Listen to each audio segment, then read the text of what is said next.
하나님께서 우리에게 믿음에 믿음을 더하여 주시는 줄 믿습니다. 아멘. 주의 나라가 임할 때 하나님 임재하실 때 예배가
아버지, 우리가 마음 다해 하나님의 이름을 높이고자 합니다. 정말 우리의 마음을 다하여 하나님을 찬양했습니다. 주님, 홀로 영광받아 주시옵소서. 아버지, 우리의 마음이 동하든지 동하지 않든지 하나님은 영광받기에 합당하신 분이심을 우리 입술로 고백합니다. 아버지, 특별히 이 시간 하나님께서 아버지 좌정하심으로 말미암아 우리에게 말씀이 들리게 하여 주시옵시고, 아버지 하나님, 주께서 말씀하시는 말을 온전히 따라가며 우리가 부족하든 우리가 연약하든 언제나 하나님을 붙잡고 나아가는 하나님의 백성들 될 수 있도록 하나님 이 시간 우리를 친히 붙들어 주시옵소서. 아버지 하나님, 우리의 마음을, 우리의 시간을, 우리의 삶을 하나님께 올려드립니다. 영광받아 주시옵소서. 예수님의 이름으로 기도드립니다. 아멘. 사사기 14장 10절에서 20절까지의 말씀을 한 절씩 교독하고 나갑니다. 삼손의 아버지가 여자에게로 내려가매 삼손이 거기서 잔치를 베풀었으니 청년들은 이렇게 행하는 풍속이 있음이더라. 우리가 삼손을 보고 30명을 데려가서 친구를 삼아 그와 함께하였더라. 삼손이 그들에게 이르되 이제 내가 너희에게 수수께끼를 내리니 잔치하는 이래 동안에 너희가 그것을 풀어 내게 말하면 내가 베옷 30벌과 겉옷 30벌을 너희에게 주리라. 그러나 그것을 능히 내게 말하지 못하면 너희가 내게 베옷 30벌과 겉옷 30벌을 줄지라 하니 그들이 이르되 네가 수수께끼를 내면 우리가 그것을 들으리라 하네.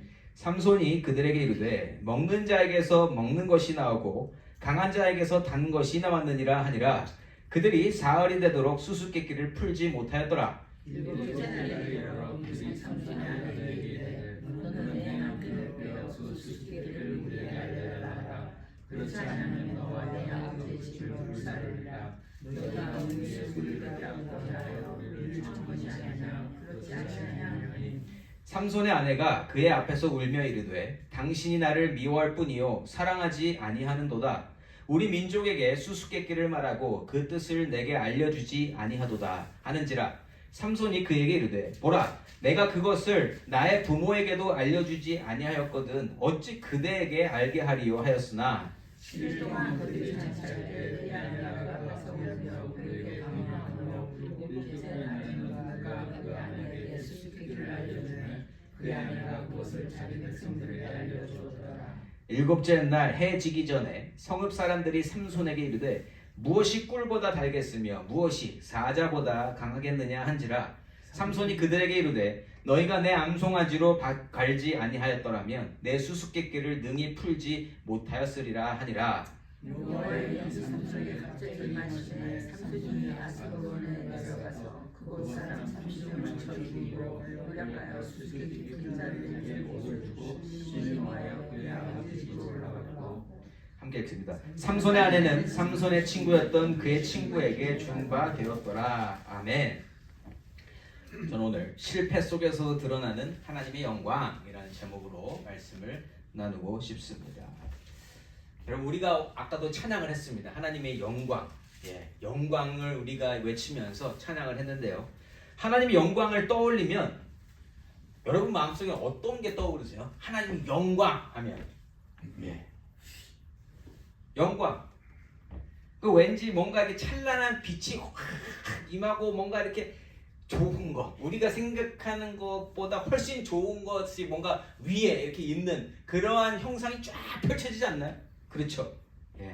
그런데 거기서 끝나는 게 아니라 그것으로 말미암아 내 마음까지도 막 채워지고 내가 막 부풀어 오르고 내가 기분 좋은 거, 거기까지를 우리가 생각하게 된다는 겁니다. 그러니까 하나님의 영광을 떠올릴 때에 영광 그 자체만을 떠올리는 게 아니라 우리는 그 영광을 통해서 우리에게 뭔가가 도달해야만 하나님의 영광이 드러났다라고 우리가 말하고 싶어 한다는 거죠.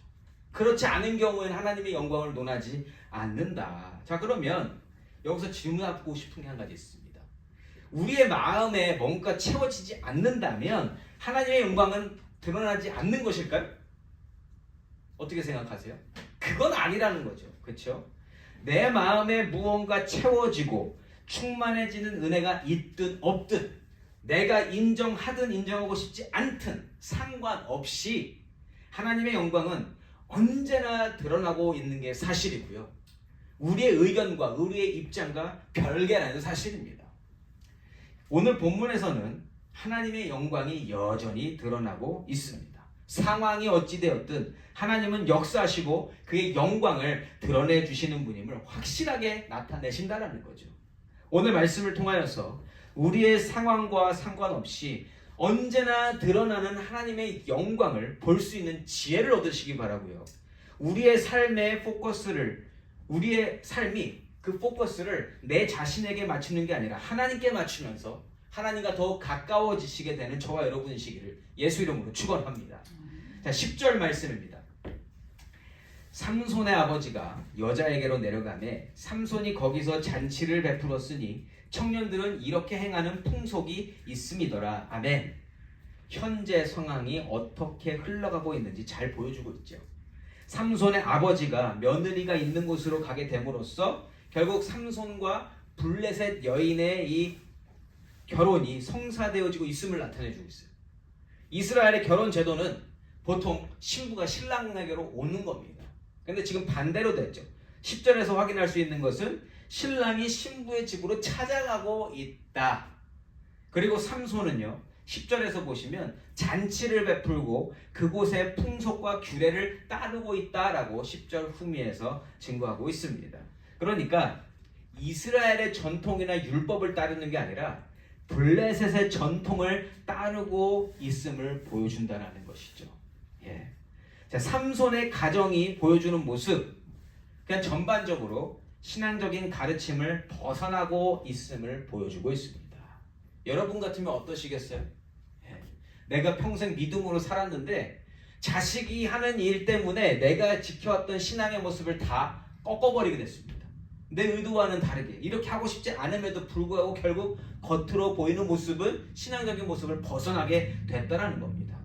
그런데 이것뿐만 아니에요. 잔치를 베풀었다고 하잖아요. 그런데 이 잔치의 원어를 찾아보면 마시다라는 동사의 어원에서 이 단어를 사용한 것을 알 수 있어요. 그러니까 이 일주일 동안 벌어지는 잔치에 술이 가득했다라는 겁니다. 그런데 하나님이 마노아 부부에게 이 삼손을 예비해 주셨을 때 뭐라고 그러셨어요?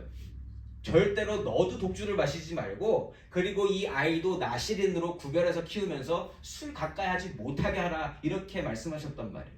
그런데 지금 일주일 동안 술잔치가 벌어지고 있다. 예. 그러니까 다시 한번 삼손은 하나님이 정하신 율법과 완전히 다른, 그러니까 신경 쓰지 않는 모습을 보여주고 있다는 겁니다. 이스라엘 율법적인 기준으로 보면 결혼 그 자체도 불법이고 결혼하는 방법도 불법이고 결혼과 함께 따라오는 모든 일이 다 하나님의 가르침을 거스르는 모습이라는 거예요. 율법을 모르는 자들이 아닌데 하나님의 법을 어기며 그 삶을 살아가고 있다. 자, 그러면 이들은 신앙적으로 엉망진창인 삶을 살아가는 것처럼 살아가고 있고 그러면 구원받지 못하고 하나님과 상관없는 삶을 살고 있는가? 어떻게 생각하세요? 우리가 이렇게 판단할 수 있어요, 없어요? 우리에게는 판단의 주권이 주어지지 않았습니다. 우리에게는 하나님이 판단하라고 이걸 주신 것이 아니라는 거죠. 만약 오늘의 상황을 통해서 삼손과 그의 부모님의 신앙을 판단하고 그들의 구원을 논하게 된다면 우리도 똑같이 그렇게 판단받아야 된다는 겁니다. 그럼 우리가 교회 안에 있을 때는 서로 다 가장 좋은 모습 보여주지 않아요, 신앙적으로? 교회 안에서 이상한 행동 안 하잖아요. 그런데 우리가 따로 떨어지는 그냥 각자의 개인의 생활 속에서 우리가 하나님이 가르쳐 주신 것과 반대로 간 적이 한 번도 없다? 그렇지 않죠. 그러니까 그러한 모습으로 누군가가 우리를 판단한다면 우리도 구원 받는다 안 받는다? 못 받는다. 그러한 상황으로 따져본다면 하나님이 무엇을 좋아하시고 어떻게 행동하라고 가르쳐 주셨는지 알고 있는 존재들이지만 우리가 100% 그것을 다 따르고 있지는 않다라는 겁니다. 그렇게 되면 우리가 그냥 예를 들어서 누굴 미워하면 안 돼요. 근데 우리 마음 가운데 그냥 미워하는 사람이 눈에 있으면 미움이 생겨요, 안 생겨요? 안 생길 수 없다. 저도 생기는데 뭐 제가 대단한 사람이라는 게 아니라 아니 인간적으로 미움이 생긴다니까요. 근데 하나님이 미워하지 말라고 그러셔서 서로 사랑하라고 하셨어요. 근데 그게 안 되더라. 자 그러면 그렇게 미워하는 모습으로 판단된다면 저는 구원 못 받는 인생이라는 거죠. 우리는 그렇게 해서는 안 된다. 그러니까 이러한 신앙적으로 성경적으로 삐뚤어져 있는 사사의 모습이 성경에 담겨 있는 이유는 그것을 보고 질타하고 비판하라고 하나님이 주신 것이기보다는 우리의 본 모습, 우리의 속마음, 우리의 실제 현실을 돌아보라고 주신 줄 믿습니다. 그런데 거기서 또 함정이 있어요. 그거 보면서 다 똑같구나. 성경 인물들 사사도 똑같구나 하면서 평안을 얻으면 안 된다는 거예요. 거기 평안 얻으라고 주신 게 아니에요. 이러한 상황 속에서 하나님께서 어떻게 역사하시는지를 찾는 게 우리의 역할입니다. 우리의 숙제라는 거예요. 자, 그러니까 이런 비신앙적인 행동 속에서도 하나님의 역사를 찾는 게 우리 몫이다. 자, 그것을 찾기 위해서 우리가 계속 삼손의 이야기를 이어서 살펴보겠습니다. 11절 말씀. 무리가 삼손을 보고 30명을 데려와서 친구를 삼아 그와 함께하게 한지라. 아멘. 자, 이 상황은 그냥 한번 그림을 그려보세요. 결혼식인데 결혼식 하객이 누가 있어요? 삼손 쪽에서? 아무도 없습니다. 예, 아버지 한 명? maybe? 삼손이 지금 결혼하는데 하객이 없는 상황이에요. 근데 삼손이 아무도 안 데리고 왔어요. 예, 데리고 오지 않았습니다. 자, 그래서 여기에는 두 가지가 보여요. 뭐냐면 첫 번째, 이 결혼이 블레셋과 전쟁하려는 목적이 있음을 보여주는 거 한 가지. 그리고 두 번째는 뭘 보여주냐?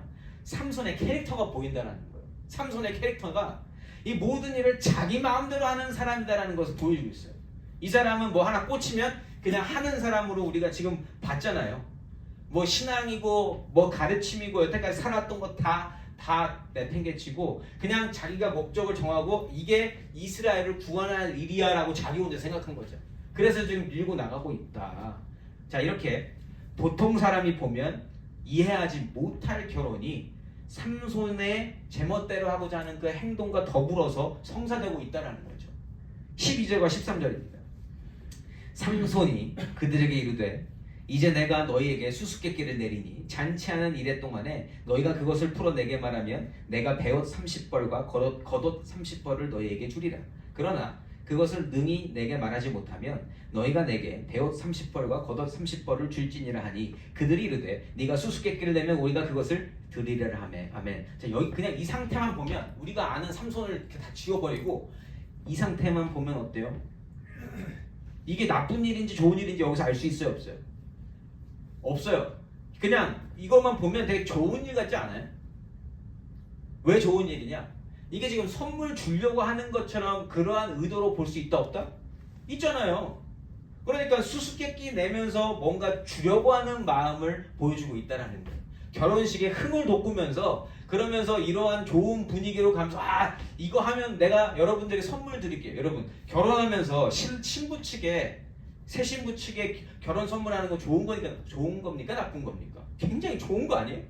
그러니까 이거 자체로 보면 굉장히 좋은 것으로 볼 수 있다. 그런데 삼손의 마음에는 뭐가 있을까요? 이 수수께끼를 빌미로 해서 블레셋과 전쟁을 일으키려는 의도를 가지고 하고 있다는 거예요. 그러니까 겉으로는 좋은 것처럼 보이지만 속으로는 굉장히 안 좋은 것이다. 그래서 수수께끼를 풀지 못할 경우에는 당신들이 나에게 이걸 줘야 된다. 뭐 이러한 조건도 내걸고 있다라는 거죠. 이 아무리 뭐 좋은 의도라고 하면 나중에 이렇게 말했어도 그냥 주고 끝나면 되게 좋은 것으로 끝날 수 있는 거라는 거죠. 그래서 상대방 쪽에서는 지금 전혀 예측하지 못하고 있다. 삼손만 지금 럭비공처럼 어디로 튈지 모르는 행동을 하고 있습니다. 자, 그럼 이후에 어떻게 되는가? 14절입니다. 삼손이 그들에게 이르되 먹는 자에게서 먹는 것이 나오고 강한 자에게서 단 것이 나왔느니라 하니라. 그들이 사흘이 되도록 수수께끼를 풀지 못하였더라. 아멘. 자, 보통 수수께끼는요 맞추라고 내는 거 아니에요? 수수께끼는 서로 내는 사람도 저 사람이 맞힐까 못 맞힐까 하는 게 궁금해하고 맞히는 사람도 이거 내가 맞힐 수 있어 하면서 이렇게 하면서 서로 이렇게 노는 재미있는 거 아니에요? 그런데 삼손이 출제한 수수께끼는 절대 못 맞추는 수수께끼예요. 풀지 말라고 주는 수수께끼라는 거예요. 자기만 압니다. 자기하고 삼손의 이야기를 읽어본 사람만 아는 수수께끼라는 거예요. 그러니까 무슨 의도예요? 못 맞히게 하려는 의도가 그냥 담겨져 있다라는 겁니다. 예, 굉장히 억지스럽고 못 맞추게 하려는 의도가 100%, 그러니까 아주 나쁜 마음을 가지고 이 모든 일을 진행하고 있다라는 거죠. 자, 그래서 여기서 그냥 삼손을 개인적으로 바라보면 그 하는 일들이 마음이 참 편치 않아요. 믿는 자로서 이 사람 믿는 사람이라고 지금 우리가 다 알고 있잖아요. 그 동네에서도 어떻겠어요? 소문이 났을 거 아니에요. 불임 가정에서 아이가 태어났는데 그 아이를 키우는 모습을 보니까 저 사람은 되게 좋은 아이로 켰네. 아, 훌륭하게 크겠네. 그리고 말 안 했겠어요? 이스라엘을 구원할 자로 하나님이 선택하셨다고. 그랬는데 지금 하는 행동 보면 어때요? 아주 고개가 갈등거리게 되는 그러한 행동들을 하고 있다. 굳이 왜 일을 이렇게까지 해야 되나, 이렇게 우리가 물어보게 된다는 거죠. 그러면서 근데 이 사람이 나시린으로 더 구별됐기 때문에 더 꼴보기 싫고 더 부정적인 마음이 들고 더 안 친하고 싶다. 이러한 사람이 믿는 하나님이라면 이 사람 행동 보고 하나님 믿고 싶어진다, 안 믿고 싶어진다? 안 믿고 싶어진다라는 거예요. 자, 그런데 이러한 삼손이 낸 수수께끼 뜻은 그래도 우리가 알아봐야 될 거 아니에요? 도대체 무슨 생각으로 이 사람이 수수께끼를 냈는가? 자, 그냥 간단해. 먹는 자에게서 먹는 것이 나오고요, 강한 자에게서 단 것이 나온다. 요 내용입니다. 우리가 아무리 생각해봐도 절대 우리도 못 알아듣는 그런 내용이에요. 그쵸? 자, 그런데 히브리 시의 형태로 보면 살짝 그래도 우리가 이해할 수 있어요. 평행법으로 본다라고 하면 그게 무슨 얘기냐면 먹는 자와 강한 자를 하나로 보고 그리고 결론으로 난 또 먹는 것과 단 것도 하나로 보는 거예요. 이해 안 하셔도 돼요. 제가 그냥 알려드릴 거예요. 그래서 우리식으로 풀이해 보면 먹는 자 중에 가장 강한 것은 무엇이고 먹는 것 중에 가장 단 건 뭐냐, 이거 얘기하는 겁니다. 그러니까 왜 삼손이 이 수수께끼를 냈는지를 생각해 보면 삼손이 딥나로 내려올 때 젊은 사자 만났잖아요. 자기가 경험했던 일을 바탕으로 이 수수께끼를 내고 있는 겁니다. 또 다시 내려와서 올라갈 때 봤었던 사자의 사체에서 거기서 꿀을 있었던 거, 신나게 먹었던 거 생각하면서 수수께끼 낸 거예요. 그러니까 삼손 개인적으로는 굉장히 나름대로 이유가 있어요. 블레셋 여자와 결혼하는 일이 있어서 나름대로 하나님께서 주시는 확신의 증거로 삼았던 사자와 이 꿀이 수수께끼 중심의 내용이 된 거죠. 그러니까 블레셋을 제거하는데 아주 좋은 수수께끼라고 스스로 믿고 있는 겁니다. 스스로만. 그런데 삼손만 알고 있는 이 수수께끼를 내면 누가 맞출 수 있겠냐는, 저 아무리 이걸 그냥 봐도 진짜 어이가 없다. 어떻게 이렇게 행동하지? 덕스럽지 않다.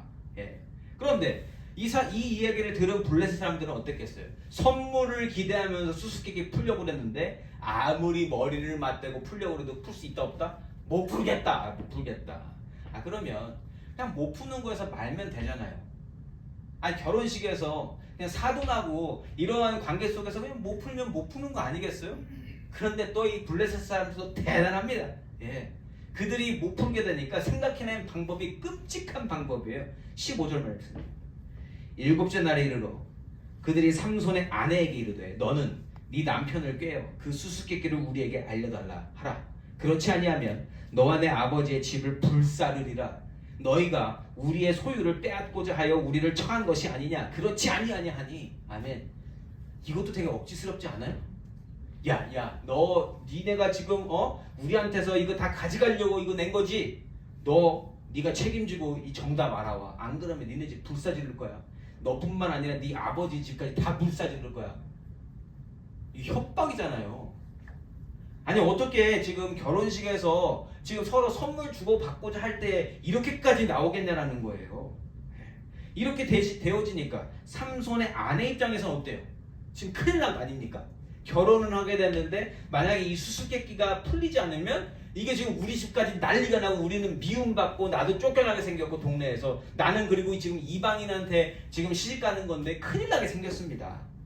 그러니까 어떻게 돼요?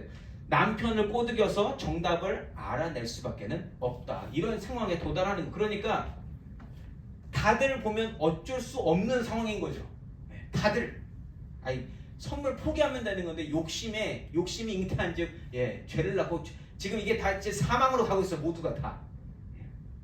그런데 그냥 이야기에서 잠깐 나와서 객관적으로 지금 이 모든 현실을 상황을 보고 있느라면 그냥 이게 우리가 살고 있는 세상의 모습이 아닐까? 이런 생각을 해보게 됩니다. 그러니까 우리가 아닌 것처럼 생각하고 있지만 결국 우리의 밑바닥으로 가보면 우리가 어쩔 수 없는 코너까지 가서 우리의 밑바닥에 있는 것을 보여줘야 되는 상황이 온다면 결국 이렇게 마무리가 된다는 거예요. 저와 여러분의 삶도 별반 다를 바 없다라는 겁니다. 나에게 좋은 것을 얻기 위해서 앞뒤 사정 전혀 따져보지 않고 목숨 걸고 협박해서라도 얻어내고자 하는 이 모습, 결국 우리가 살고 있는 이 세상의 모습과 똑같다는 거예요. 다 그렇게 진행되어지고 있다.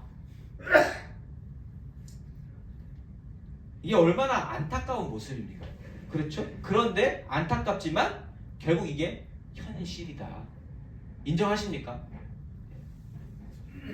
오늘 본문 말씀이 보여주는 것은요, 이 전혀 가리워지지 않고 전혀 포장되지 않는 인간의 본능적인 모습이라고 말할 수 있습니다. 이 모습은요, 삼손에게도 똑같이 깔려있는 모습이고요, 그리고 블레셋 사람뿐만 아니라 저와 여러분에게도 깔려있는 모습이라는 거예요. 자, 그런데 그럼 우리는 이렇게 안타깝고 슬픈 현실로 마무리해야 되는? 아니요. 그렇게 마무리할 것이 아니라 그 와중에 우리가 감사할 게 있다라는 거예요. 그게 뭐가 감사하냐면 그 와중에 그러한 모습을 구별해내고 그렇게 살지 않도록 인도함을 받은 저와 여러분은 복받은 인생이라는 거예요. 우리는 그거 알지만 그렇게 살지 않도록 대응을 받았잖아요. 가르침을 받았잖아요. 누구로부터? 하나님으로부터. 하나님께서 친히 선택해 주심으로 말미암아 인간의 본능이 이끌어가는 이 세상 속에서 떡으로만 사는 인생이 아니라 하나님 말씀으로 살아가는 인생으로 우리는 인도함을 받고 있다는 겁니다. 이게 감사할 거라는 거예요. 이거 없었으면 우리도 똑같이 살고 있다. 이렇게 내 거 얻기 위해서 내가 사기치더라도 내가 조금 더 얻기 위해서 살려고 발버둥 치고 있을 거다. 저는 100% 확신합니다. 저 예수 만나지 않았으면 그렇게 살고 있을 거예요. 저는 돈 모으기 위해서 살고 있을 거고요, 내가 하고 싶은 거 하기 위해서 살고 있을 거라는 겁니다. 하나님 주신 말씀에서는 이 세상에 살아갈 때에 서로 사랑하고 서로 나누고 서로 베풀고 살아야 함을 가르쳐 주시고, 그리고 그 가르침을 실제적으로 보여주시기 위해서 독생자 예수를 보내주셨습니다. 예수님이 이 땅에서 다 주시는 사랑을 보여주시면서 살아계셨다. 그리고 하늘로 승천하셨다. 그러한 예수님을 우리가 들었고요, 우리가 만났고요, 우리가 믿고 따를 수 있게 된 것, 이게 하나님의 은혜이고 하나님의 축복인 줄 믿습니다. 예수를 믿는다는 것은요, 이처럼 본능적으로 살아가고 있는 이 세상을 다른 시각으로 볼 수 있게 하는 능력이고요, 이 세상을 다른 모습으로 살아가게 하는 지혜인 줄 믿습니다. 예수를 믿는 게 이렇게 우리에게 복된 일이라는 거예요. 중요한 일이다. 하나님께서는 우리를 변화시키시는 유일한 분이신 예수를 보내주시려는 이 계획 가운데에서 이 오늘의 일이 일어나게끔 하셨다라는 거예요. 갑자기 좀 주제가 바뀌었죠? 자, 예수를 믿는 게 우리한테 되게 중요한 일인데, 그 예수님이 오시기 위해서 이 구약시대에, 사사시대에 하나님은 블레셋을 처단하셔야 됐다라는 거예요. 왜냐하면 예수님이 이스라엘을 통해서 오시기 때문에, 이스라엘의 왕권을 가지고 오시기 때문에 그 일이 일어나려면, 아직 다윗 안 나왔잖아요. 그 일이 일어나기 위해서 하나님은 지금 이스라엘을 붙잡고 있는 블레셋을 처단하셔야 하셨다. 지금 그 일이 예수님이 오시기 위한 그 목적을 가지고 일어나고 있다는 것을 우리가 발견할 수 있다는 거예요. 이스라엘의 자손으로 오시고 이스라엘의 왕으로 오시는 예수님을 위해서 이스라엘을 괴롭히는 블레셋을 혼내주시려고 오늘 삼손을 사용하고 계시다라는 사실입니다. 그렇게 사용받는 삼손이 그런데 실제적으로 대단하지 못해요. 너무 연약합니다. 부족합니다. 우리의 롤모델이 되어지지 못하고 있지만, 중요한 것은요, 그러한 부족한 삼손을 사용하시는 하나님의 능력에는 전혀 부족함이 없다라는 겁니다. 그러한 하나님의 능력과 하나님의 영광을 이러한 말씀 가운데서 찾는 것이, 그것이 성경을 읽는 자로서, 성도로서 찾아야 하는 은혜인 줄 믿습니다. 오늘 우리가 그걸 찾는 게 목적이라는 거예요. 그거. 다시 본문으로 돌아와서요. 협박을 당한 삼손의 아내는요, 이제 삼손에게 매달릴 수밖에 없는 지경입니다. 16절이에요. 삼손의 아내가 그의 앞에서 울며 이르되 당신이 나를 미워할 뿐이요 사랑하지 아니하는도다. 우리 민족에게 수수께끼를 말하고 그 뜻을 내게 알려주지 아니하도다 하는지라. 삼손이 그에게 이르되 보라, 내가 그것을 나의 부모에게도 알려주지 아니하였거든 어찌 그대에게 알게 하리요 하였으나. 아멘. 이 16절 말씀에서는요, 각자 마음의 바닥이 극명하게 드러납니다. 서로 지금 뭘 원하고 있는지를 보여주고 있어요. 인간의 속마음을 여과 없이 모두 드러내는 소위 막장으로 흘러가는 상황을 보여주고 있다는 거죠. 삼손의 아내 입장은 뭐예요? 지금 사랑을 확인하고 싶은 겁니까? 결혼이 잘 되게끔 하겠는 거예요? 아니요. 지금 자기 목숨 부지하려고 답을 찾고 있고, 그걸 찾기 위해서 사랑을 논하고 있다는 거죠. 그러한 아내의 물음에 삼손의 답변도 가관이에요. 예. 그렇게 물어봤는데 뭐라 그래요? 지금 내가 우리 부모님한테도 안 알려줬는데? 사랑하는, 그러니까 결혼하고 아내라면, 진짜 아내라면 그렇게 말하면 안 되는 거예요. 아내가 첫 번째 순위가 아니라고 이야기하면서 당신은 첫 번째가 아니야. 내 부모님한테도 안 알려줬는데 내가 당신한테 왜 알려줘? 여기에 무슨 뜻이 담겨있냐면, 지금 이 결혼은 내가 너 좋아서 하는 게 아니야. 나는 지금 내 사명을 가지고 하는 거야 라고 하면서 자기 입장을 이야기하고 있다는 겁니다. 그러니까 여러분, 결혼이 지금 여기서 지금 굉장히 주체가 되는 결혼이 모두의 유익을 위해서 사용되어진 도구로 변질됐다는 거예요. 각자가 나름대로의 유익을 꾀하고 그 유익을 향하여 나아가고 있는데 결혼이 사용되었다. 그런데 결혼이 그렇게 사용하라고 하나님 주신 겁니까?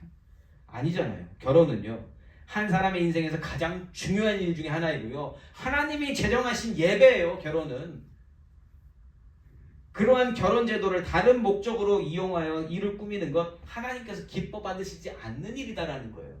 그러니까 또 한 번 삼손은 여기서 하나님이 가르쳐 주신 바를 완전히 반대로 가고 있다는 것을 보여주고 있습니다. 실패를 거듭하고 있다, 삼손은. 자, 이제 사건은 마지막 결론을 향하여 나갑니다. 17절 말씀입니다. 7일 동안 그들이 잔치할 때에 그의 아내가 그 앞에서 울며 그에게 강요함으로 7째 날에는 그가 그의 아내에게 수수께끼를 알려주매 그의 아내가 그것을 자기 백성들에게 알려주었더라. 아멘. 자, 삼손에게 매달려 조르고 졸랐던 아내에게 결국에는 얘기해 줬어요. 근데 저는 삼손이 여기서 이중적인 마음이 있었던 것 같다고 저는 생각을 했습니다. 그러니까 자기 사명도 있고 할 일이 있는데, 근데 우리가 지난주죠. 봤을 때 이 여자 이뻤어요? 안 이뻤어요? 보기에 마음에 들었었거든요. 자, 자기의 사명이 있든 없든 어쨌든 눈에 보는 거에 또 마음이 약해졌어요. 그래서 그냥 7일째 되던 날 설마 이걸 얘기해 줄까? 내가 너한테만 얘기해 줄게. 그러면서 또 얘기해 준 게 아닌가 싶어요. 그랬더니 어떻게 됐다? 거기서 또 이 여자가 그대로 달려가서 블레셋 사람들에게 얘기해서 이 수수께끼의 답이 풀렸다. 18절 말씀입니다. 7째 날 해 지기 전에 성읍 사람들이 삼손에게 이르되 무엇이 꿀보다 달겠으며 무엇이 사자보다 강하겠느냐 한지라. 삼손이 그들에게 이르되 너희가 내 암송아지로 밭갈지 아니하였더라면 내 수수께끼를 능히 풀지 못하였으리라 하니라. 아멘. 삼손 입장에서는 지금 내가 지금 이거를 못 풀게 해서 그걸로 말미암아 전쟁을 일으키려고 그러는데 이것들이 이러면서 지금 뭔가 되게 열받는 상황이 됐다라는 겁니다. 그러면서 니네들 이거 니네가 시켜가지고 내 아내에게 시켜서 니가 한 일이지, 그걸 지금 암송아지로 표현해서 지금 이야기하고 있는 거죠. 자, 근데 여기가 이제 하이라이트입니다. 이 순간에 하나님의 영이 임해서 삼손을 움직이게 하신다라는 거예요. 19절입니다. 19절과 20절 두 절 잘 읽어봐. 여호와의 영이 삼손에게 갑자기 임하심에 삼손이 아스글론에 내려가서 그곳 사람 30명을 쳐 죽이고 노략하여 수수께끼 푼 자들에게 옷을 주고 심히 노하여 그의 아버지의 집으로 올라갔고 삼손의 아내는 삼손의 친구였던 그의 친구에게 준 바 되었더라. 아멘. 자, 이야기가 전개되는 흐름 속에서 느닷없이 등장하는 여호와의 영의 임재 소식입니다. 그리고 여호와의 영이 임함에 우리가 생각하는 선한 일 혹은 복이라고 여겨지는 일이 되어지는 것이 아니라 여호와의 영이 갑자기 삼손에게 임하여서는 삼손이 뭐예요? 살인을 저지릅니다. 삼손이 블레셋 사람들을 쳐 죽이고 그들을 노략합니다. 그리고 노략한 것으로 그 수수께끼로 약속했던 것들을 다 지급합니다. 블레셋 사람들에게 약속한 선물을 주기 위해서 블레셋 사람들의 희생이 감행되었습니다. 자, 그런데 여호와의 영이 임함에 이러한 일이 일어났다라는 거예요. 어떻게 생각하세요? 선하신 여호와 하나님을 생각할 때에 이해가 되세요? 이게 연결됩니까? 삼손과 연결시켜도 도대체 여기서 어떤 하나님의 은혜를 찾을 수 있을까? 물음표가 던져지는 장면이라는 것입니다. 자, 그래서 우리가 성경을 볼 때에 한 사건만 다루면 안 된다는 거예요. 아까 전에 잠시 짚고 넘어간 것처럼 모든 성경 안에서 연결시켜야 할 분은 예수님이에요. 그러니까 이 장면도 예수님을 통해서 보면 분명히 은혜가 있다는 겁니다. 어떻게? 예수께서 오시는 과정 안에서 오늘 사건을 봐야만이 하나님의 은혜가 보이고 하나님의 영광이 드러나게 된다는 겁니다. 삼손의 행동은요, 실패에 실패를 거듭하고 있는 중이에요. 삼손은 그러해요. 그러한 삼손을 이끌어 가시는 하나님께서는요, 그의 선택과 삼손이 행하는 일들을 보시면서 하나님이 하시는 건 뭐예요? 예수가 오시는 길이 방해되지 않게 하시며 모든 일을 하시고 계시다라는 거예요. 하나님이 하실 일은 무엇이다? 하나님이 약속하신 예수가 올 수 있게끔 모든 길을 터주시는 게 하나님의 영광이 드러나는 일인 줄 믿습니다. 그 일을 지금 삼손이 하는 가운데 삼손 개인의 모습은 실패에 실패를 거듭하고 있지만 결국 삼손을 사용하셔서 예수가 오시는 길을 준비하고 계시다라는 거예요. 그 일 때문에 삼손을 부르셨고 그 일 때문에 삼손은 어쨌든 부르심 받은 자로서 사용받고 있다는 겁니다.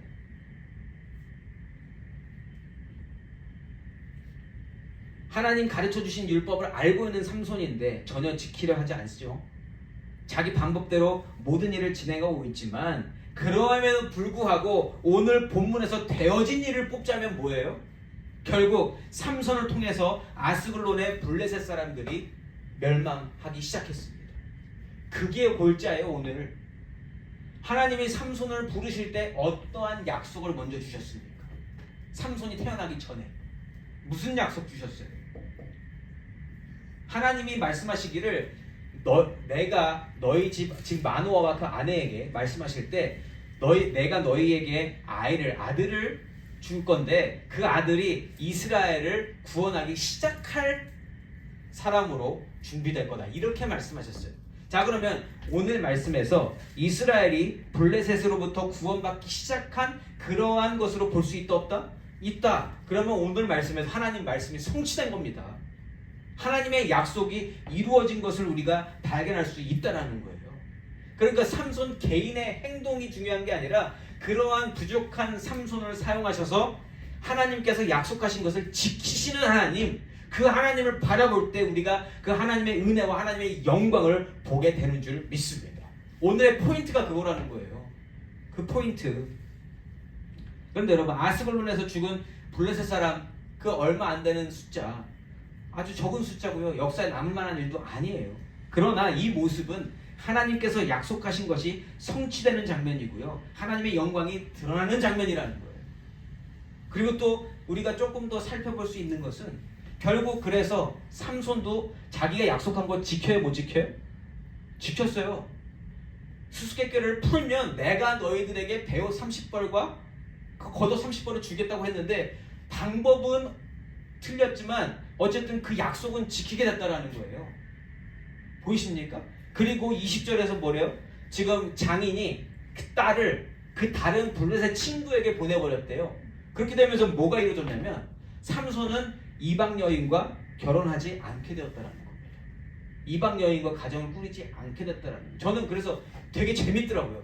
하나님이 결국에는 전체적으로 봤을 때 모든 일을 그렇게 인도하고 계시는구나. 삼손의 삶을 전체적으로 봤을 때는 삼손이 부족하지만 그 부족한 삼손을 이용하셔서 하나님의 말씀이 성취되게 하시는 것과 동시에 또한 삼손이 원하지는 않지만 삼손의 삶을 하나님께서 친히 인도하고 계시더라. 저는 이게 놀라운 은혜였고요. 거기서 하나님의 영광이 드러나는 것을 저는 발견했습니다. 사랑하는 성도 여러분, 성경 내용을 우리의 기준으로 보게 되면 오늘 말씀에서 얻을 은혜 전혀 없어 보입니다. 그냥 삼손만 그냥 끝까지 욕하다가 끝날 그럴 말씀이라는 거죠. 그러나 우리에게 성경을 주시고 우리에게 생명을 주시며 우리에게 예수를 주시는 하나님의 관점에서 바라보면 예수께서 오시는 길을 친히 만들어주시는 하나님의 은혜와 영광이 그리고 그 영광을 통해서 높임받을 하나님이심을 충분히 드러내고 계시더라는 겁니다. 하나님의 영광은요, 삼손 개인의 상황, 그가 잘 되어지고 있지 않든 그의 상황이 어떻든 상관없이 살아 역사하시는 하나님 그 존재 자체로서 영광을 드러내시고 계신 줄 믿습니다. 하나님의 영광은요, 우리의 삶과 전혀 상관없이 오늘도 그 영광은 드러나고 있는 줄 믿습니다. 근데 우리가 착각하는 게 뭐예요? 우리가 막 마음 감동, 막 감정이 이만큼 차서 막 하나님께 영광을 이야기할 때 그때만 하나님 영광 드러나는 것처럼 생각되지 않냐는 거죠. 그렇지 않다. 우리가 착각하면 안 된다는 거예요. 하나님의 영광은 지금도 드러나고 있는 줄 믿습니다. 왜냐하면 하나님께서 말씀하신 바는 오늘도 이루어지고 있기 때문에. 내가 개인적으로 신앙적으로 잘 서지 못하고 내가 부족함 때문에 연약함 때문에 실패했다 하더라도 결국 오늘 나의 삶을 통해서 내가 하나님을 붙드는 그 모습을 통해서 강하신 하나님, 그럼에도 불구하고 나를 구원하실 수 있는 그 하나님의 영광이 오늘도 드러나고 있는 줄 믿습니다. 우리가 그 영광을 붙들어야 된다는 거죠. 그 능력을 붙들어야 되고 크신 하나님을 따라가야 되는 줄 믿습니다. 작은 내 안에 하나님을 가두면 안 되는 거죠.